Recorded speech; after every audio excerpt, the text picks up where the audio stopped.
So ఈ autoimmune diseases అన్ని దీర్ఘకాలిక వ్యాధులండి. అంటే బేసిక్ వాళ్ళ ఇమ్యూనిటీలో లోపం ఉండటం వలన ఏదైతే నార్మల్గా మనల్ని ప్రొటెక్ట్ చేయాలో, మన రోగనిరోధక శక్తి మనల్ని ఇన్ఫెక్షన్స్ నుంచి కాపాడుతుంది కదా, ఇక్కడ మన రోగనిరోధక శక్తి మనకి వ్యతిరేకంగా పనిచేస్తుంది కాబట్టి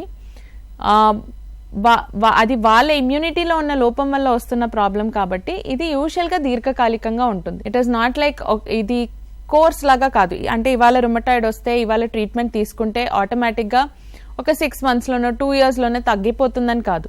వాళ్ళ ఇమ్యూనిటీలో ఆ లోపం కరెక్ట్ అవ్వడం అనేది యూజువలీ లైక్ కంప్లీట్లీ రివర్స్ అవ్వడం అనేది యూజువలీ జరగదు. బట్ లాంగ్ టర్మ్ గా మెడికేషన్స్ మీద disease can be completely put under control. చాలా కొంతమందికి ఈ రుమటాయిడ్ తగ్గిపోయి అసలు మందులు లేకుండా కూడా ఉండగలిగే అవకాశాలు ఉంటాయి. బట్ యూజువలీ పర్సెంటేజ్ చాలా తక్కువ ఉంటుంది. మేబీ 20%, అంతకన్నా ఎక్కువ మంది కంప్లీట్ గా 10 to 20% కన్నా ఎక్కువ ఉండరు. వాళ్ళు మేబీ సమ్ టైమ్స్ మెడిసిన్స్ ఆపేయగలరు. బట్ అగైన్ వాళ్ళకి లైఫ్ మొత్తం ఆ రిస్క్ ఉంటుంది మళ్ళీ ఆర్థరైటిస్ ఫ్యూచర్ లో స్టార్ట్ అవ్వడానికి.